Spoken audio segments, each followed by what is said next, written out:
والسلام اما بعد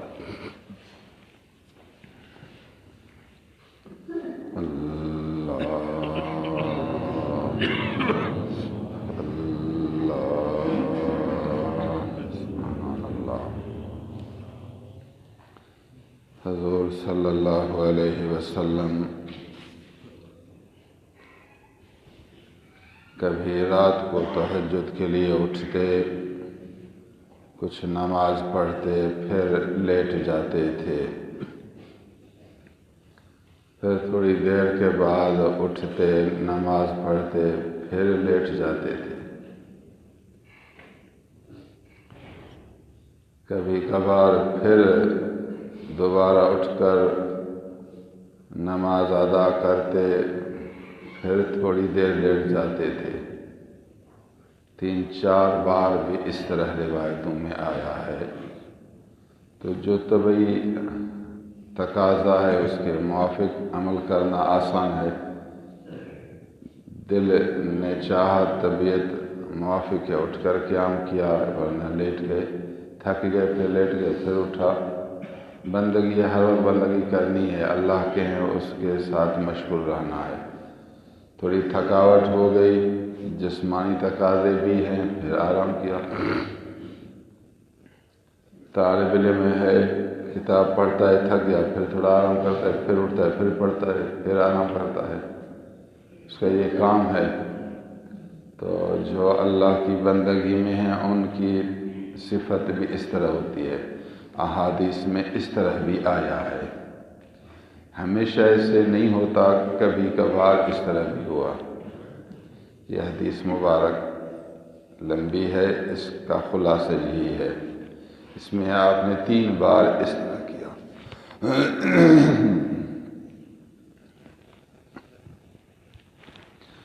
حضور صلی اللہ علیہ وسلم تہجد میں قرآن پڑھتے تو آرام سے ٹھہر ٹھہر کر اس طرح پڑھتے تھے جو لفظ سمجھ میں آئیں، ایسا نہیں کہ جلدی جلدی پڑھے۔ جلدی جلدی پڑھنا اچھا نہیں، ٹھہر ٹھہر کر پڑھنا اچھا ہے۔ فَإِذَا هِيَ تَنْعَتُ قِرَاءَةً مُفَسَّرَةً حَرْفًا حَرْفًا، اگر کوئی لفظ لکھنا چاہے تو ان کو لکھتا رہے، صاف الفاظ بولتے، آہستہ آہستہ بولتے، کبھی کبھار تیز ہوتے، وہ اور بات ہے، لیکن عموماً صفت مبارک اس طرح تھی۔ قرآن پڑھتے یا نصیحت فرماتے تو آرام آرام سے ٹھہر ٹھہر کر۔ اس کا فائدہ یہ ہوتا ہے کہ خود بھی سوچ کر بات کرے گا اور دل سے بات کرے گا، اور سننے والا بھی اس کو اچھی طرح سمجھے گا۔ تیز بولنے میں شاید سوچ اس کے ساتھ صحیح موافق نہ ہو، کبھی غلطی ہو جائے، اور سننے والے کی سمجھ بھی اتنا اس کو جذب نہ کر سکے، وہ اچھی طرح نہ سمجھے۔ حضور صلی اللہ علیہ وسلم کے بولنے کا طریقہ یہی تھا، قرآن مجید پڑھنے کا انداز بھی یہی تھا۔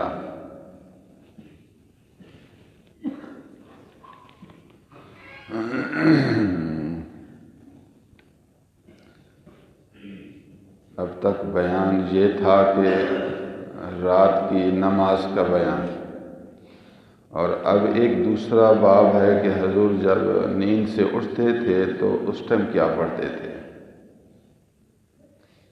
نیند سے جاگتے، بسترے پر یا اٹھ کر چلتے بھی زبان سے اچھے لفظ پڑھتے تھے، یہاں تک کہ پھر مصلی پر آئیں، نماز شروع کریں، پھر مصلی میں بھی اللہ اکبر کے بعد کچھ الفاظ پڑھتے تھے۔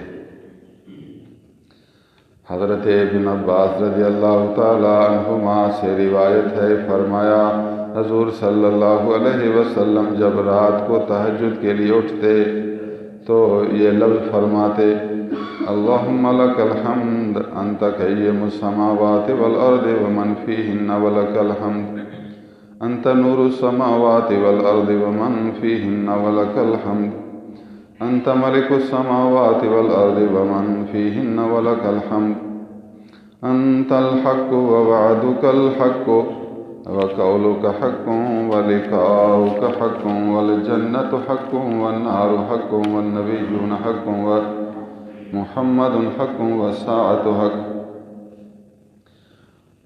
اللهم لك أسلمت وبك آمنت وعليك توكلت وإليك أنبت وبك خاصمت وإليك حاكمت فاغفر لي ما قدمت وما أخرت وما أسررت وما أعلنت وما أنت أعلم به مني أنت المقدم والمؤخر أنت المقدم وأنت المؤخر لا إله إلا أنت ولا إله غيرك متفق علیہ۔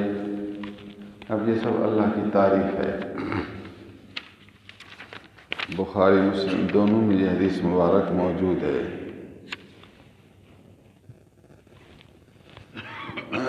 اے اللہ سب تعریفیں تیرے لیے ہی ہیں، جتنی تعریف کرو یہ سب تیری تعریفیں، خوبیاں جو سب تیرے اندر ہیں۔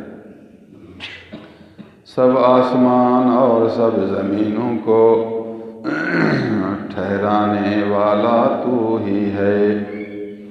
آسمان زمین سارا نظام سنبھالنے والا تو ہے۔ سب تعریفیں تیرے لیے،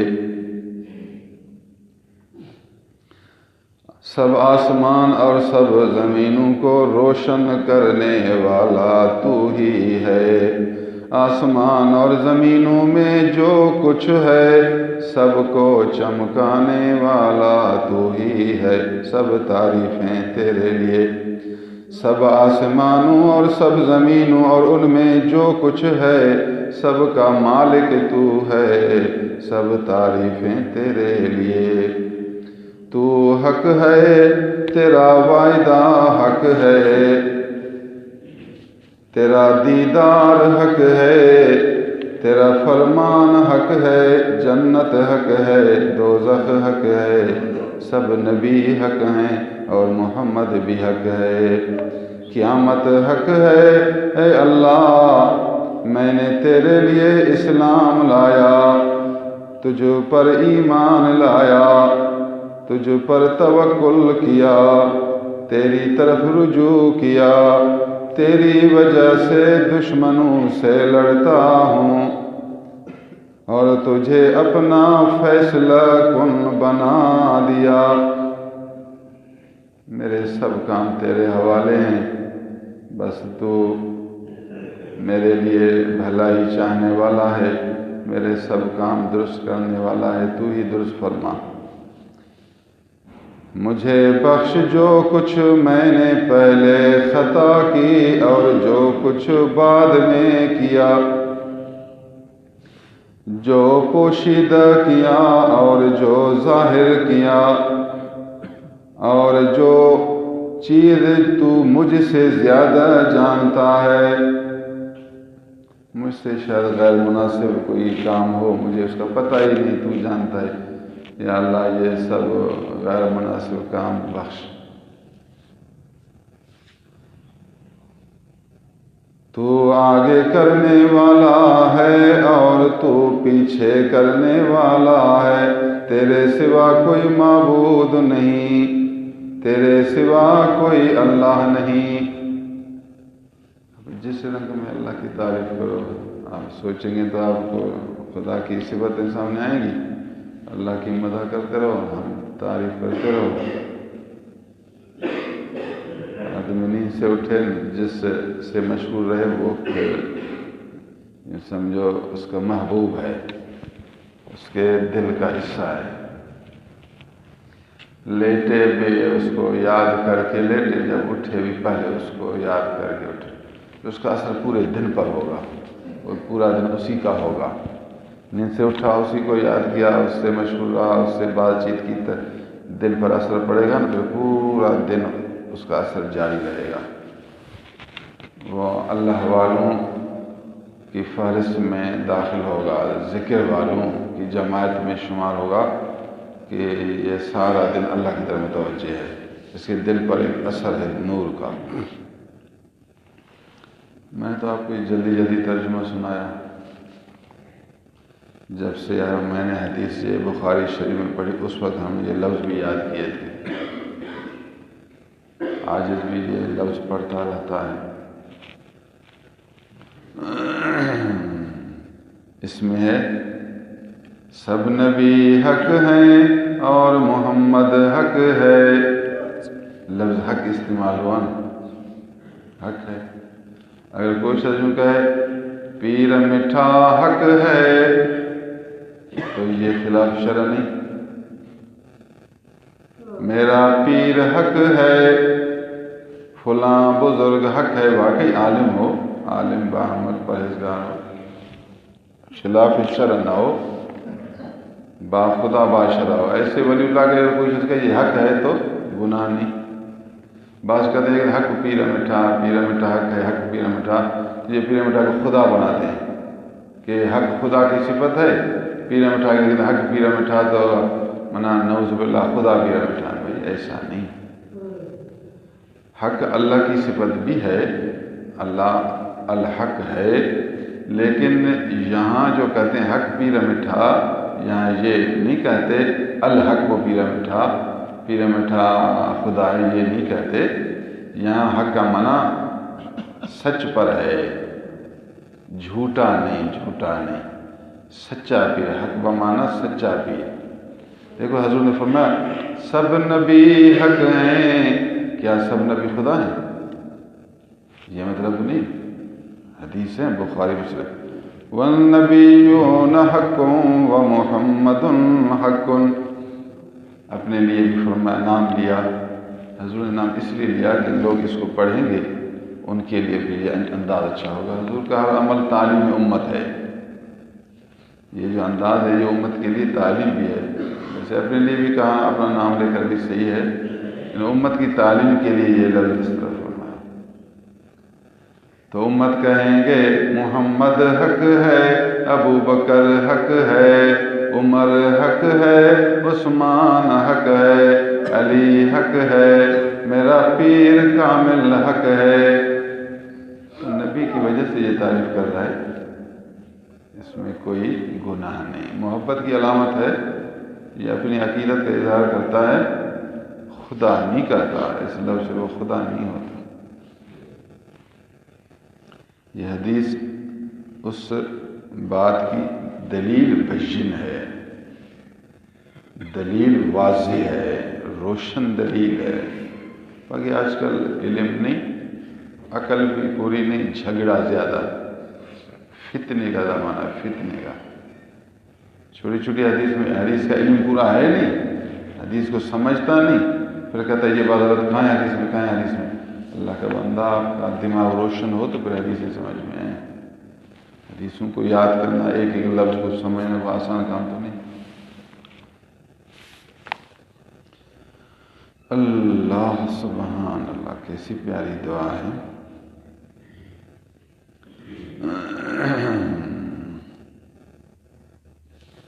بی عائشہ صدیقہ رضی اللہ تعالیٰ عنہ فرماتی ہیں حضور نیند سے اٹھتے کبھی کبھار یوں بھی پڑھتے تھے، اللہم رب جبرائیل و میکائیل و اسرافیل فاطر السماوات والارض عالم الغیب والشہادہ انت تحکم بین عبادک فیما کانوا فیہ یختلفون اہدنی لما اختلف فیہ من الحق بإذنک۔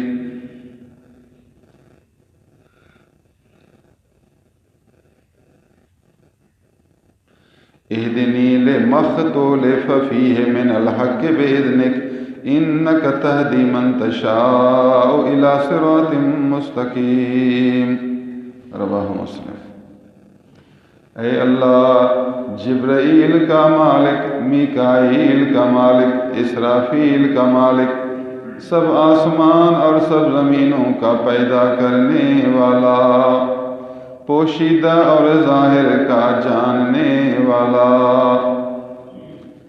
تو لوگوں کے درمیان فیصلہ کرتا ہے ان چیزوں میں جو وہ اختلاف کرتے ہیں. لوگ جن چیزوں میں اختلاف کرتے ہیں ان کا فیصلہ کرنے والا تو ہے کہ یہ حق پر ہے یہ نہ حق پر. جس چیز میں اختلاف کیا گیا ہے اللہ مجھے اس میں سیدھا راہ عطا فرما. یہودی کہتے ہیں ہم حق پر، نصارہ کہتے ہیں ہم حق پر، مسلمان کہتے ہیں ہم حق پر. جس میں اختلاف کیا گیا اللہ اس میں مجھے سیدھا راہ دکھا، سیدھی راہ دکھا. صراط مستقیم عنایت فرما. جو اللہ کا حکم ہے وہی صراط مستقیم ہے.